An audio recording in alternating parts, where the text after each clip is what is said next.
Hello friends, आज हम बात करने वाले हैं इंटरनेशनल कन्वेयर्स लिमिटेड के बारे में।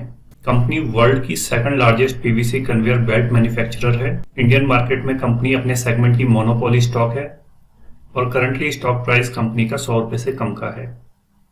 तो इस वीडियो में आज हम बात करेंगे कंपनी के फंडामेंटल और फाइनेंशियल्स के बारे में, और लास्ट में हम देखेंगे कंपनी की स्ट्रेंथ और वीकनेस, और एक सामान्य निवेशक को इस कंपनी में कैसा दृष्टिकोण बना के चलना चाहिए इसके बारे में बात करेंगे।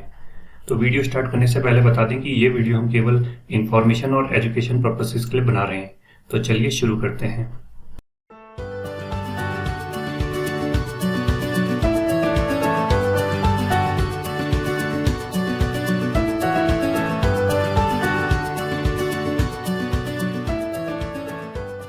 कंपनी 1973 में स्टैब्लिश हुई थी। Company solid woven PVC covered conveyor belts की मैन्युफैक्चरिंग और मार्केटिंग के बिजनेस में इंगेज है। कन्वेयर बेल्ट्स अंडरग्राउंड माइन जैसे कोल एंड पोटाश के ट्रांसपोर्टेशन के लिए काम में लाई जाती है। कन्वेयर बेल्ट्स ब्लैक कलर की काफी स्ट्रॉन्ग बेल्ट होती है जो काफी चौड़ी भी होती है और अंडरग्राउंड कई किलोमीटर से मिनरल्स को निकाल कर लाती है। कन्वेयर बेल्ट्स के बिना कोल माइनिंग के बारे में तो सोचा ही नहीं जा सकता।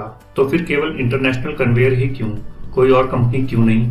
एक्चुअली इंटरनेशनल कन्वेयर्स वर्ल्ड की सेकंड लार्जेस्ट और इंडिया की ओनली कंपनी है जो इस सेगमेंट में बिजनेस कर रही है। क्योंकि माइनिंग वर्क बहुत ही रिस्की वर्क होता है। अगर कभी बेल्ट टूट जाए तो प्रोडक्शन तो रुकेगा ही, बट जो वर्कर माइन में काम कर रहे हैं उनको भी इससे लाइफ थ्रेट हो सकता है।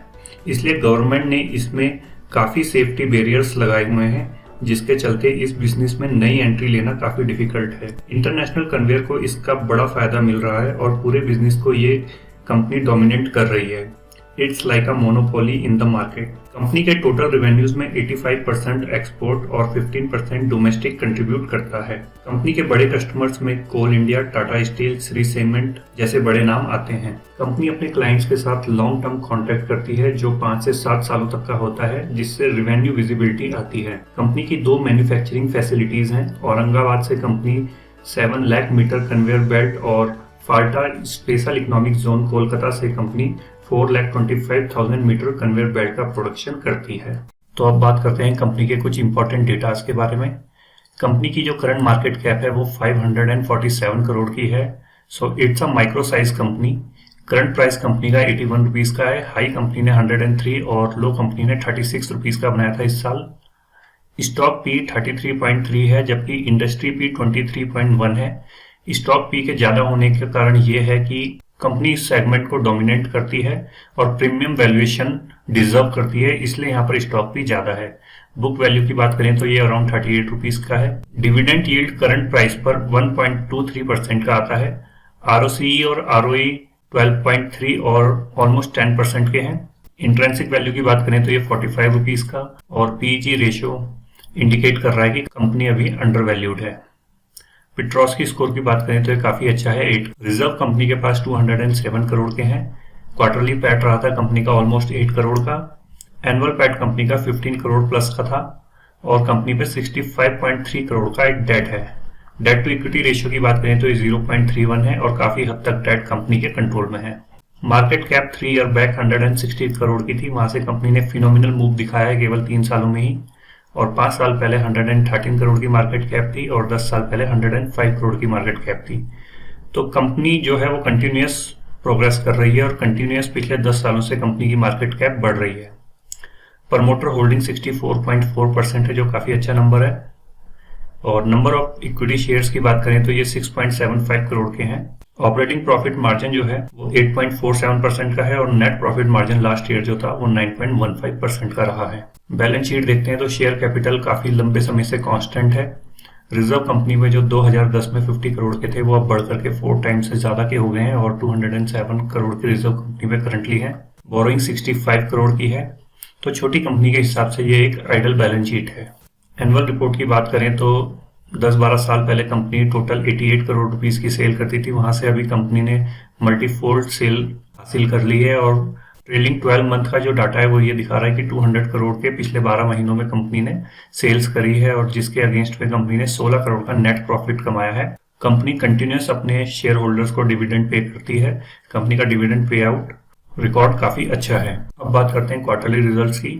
तो करंट क्वार्टर में कंपनी ने 61.92 करोड़ ऑलमोस्ट 62 करोड़ रुपीस की सेल्स करी है, जो अभी तक की कंपनी की हाईएस्ट एवर सेल्स भी रही है, जिसके अगेंस्ट में कंपनी ने ऑपरेटिंग प्रॉफिट 7.24 करोड़ रुपीस का कमाया है और जो नेट प्रॉफिट रहा था वो कंपनी का 7.88 करोड़ का था, जिसमें 4.87 करोड़ की एक अदर इनकम भी इंक्लूडेड है।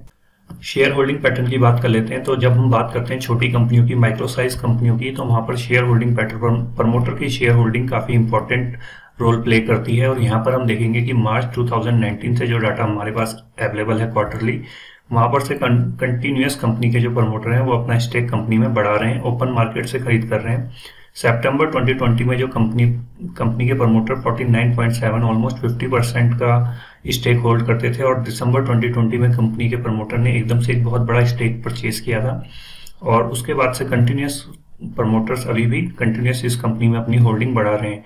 तो जब प्रमोटर्स को लगता है कि एक हमारी अपनी कंपनी जो अच्छा करेगी भविष्य में, तो वो वहां पर अपना स्टेक बढ़ाते हैं। जब वो इस चीज के बारे में बिल्कुल फियरलेस रहते हैं कि ग्रोथ आनी ही आनी है, तो वहां पर कंपनी के प्रमोटर्स तेजी से अपना स्टेक बढ़ाते हुए चलते हैं। ये हमने कई छोटी कंपनियों में देखा है और उसके बाद से कंटिन्यूअस एक बहुत बड़े टॉप लाइन और जो ऑपरेटिंग प्रॉफिट मार्जिन है उसमें काफी इंप्रूवमेंट आता हुआ दिखता है। तो जब कंपनी के प्रमोटर्स बिल्कुल आश्वस्त होते हैं अपनी कंपनी के परफॉर्मेंस से, तो वो कंटिन्यूअस अपना स्टेक बढ़ाते हैं और इस चीज को जो रिटेल इन्वेस्टर्स हैं उनको भी नोट करना चाहिए। जो कभी रिटेल इन्वेस्टर पर 32.6 का स्टेक हुआ करता था, वो कम होते होते 25.3 का स्टेक रह गया है और एफआईआईज भी इस कंपनी में बुलिश है और यहाँ पर करंटली 10.4% का जो स्टेक है वो होल्ड करते हैं। तो कंपाउंड सेल्स ग्रोथ की बात करें तो ये 3 ईयर में फिनोमिनल है, 51% का और 5 ईयर में 17% का। और जो कंपाउंड प्रॉफिट ग्रोथ है वो 10 साल, 5 साल, 3 साल में काफी अच्छी रही थी, जिसका इम्पैक्ट कंपनी के स्टॉक प्राइस पे भी दिखा है और कंपनी के जो स्टॉक प्राइस है वो डबल डिजिट की ग्रोथ से CAGR के साथ काफी तेजी से बढ़ रहा है। ROE एक कंसर्न का सब्जेक्ट है, यहाँ पर काफी कम ROE है कंपनी का। तो अब लास्ट में देख लेते हैं प्रोज और कॉन कंपनी के। तो सबसे जो अच्छी बात है कि कंपनी अपने सेगमेंट में वर्ल्ड की सेकंड लार्जेस्ट कंपनी है।